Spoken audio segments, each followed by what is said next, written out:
تيا يتقدم، تيا يتقدم، يسجل الهدف الأول للمنتخب المالي. 1-0 لمالي، 1-0 إذا لمالي مشاهدينا الكرام عن طريق اللاعب تيا.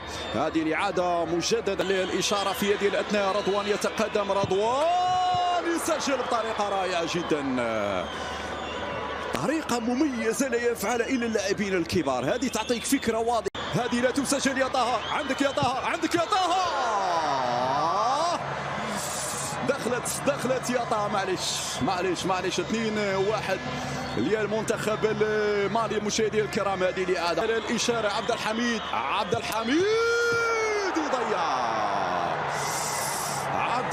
يضيع، معليش عبد الحميد يضيع الركلة الترجيحية الثانية، وبالتالي تقدم مالي بنتيجة هدفين مقابل هدف واحد. هذه الإعادة مجددا، هذه الإعادة مرة أخرى. تقدم كوني، يتقدم، سجل 3 مقابل 1 الآن. شوف لما تضيع يصبح الفارق هنا واضح. بختي يتقدم، يضيع.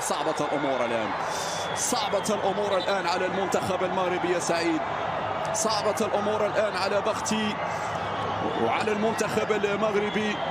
المدافع هنا من نفس الركلة الرابعة، يصدها طه بن غزيل، برافو، يصدها طه بن غزيل المغربي. خلي بصيص من الأمل للمنتخب المغربي. أول تصدي بالنسبة لطه بن غزيل مشاهدينا الكرام. أول عملية في هذه الأثناء. حموني يتقدم، حموني يسجل، نعم 3-2 في هذه اللحظات، 3-2. والآن الركلة الخامسة، إشارة تلعب هذه الركلة. طه بن غزيل، برافو في هذه اللحظات. يتصدى للركلة الثانية أمام ديارة، وبالتالي يعود الأمل مجددا للمنتخب المغربي. هذه الإعادة مرة أخرى. طه بن غزيل، بودلال يتلقى الإشارة. هيت بودلال يسجل وتتعادل الأمور.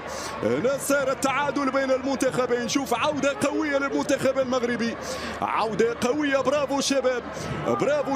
دومبيا يتقدم، يسجل في هذه اللحظات.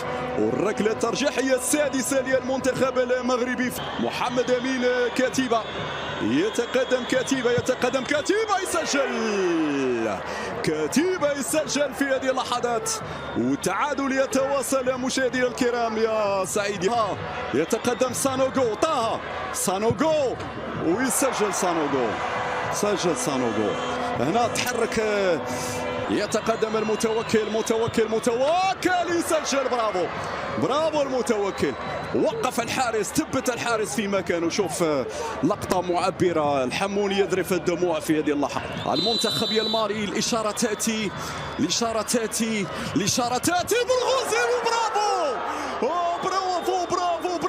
غزيل، برافو بن غزيل، يا سلام عليك، بطل يا ولدي، فؤاد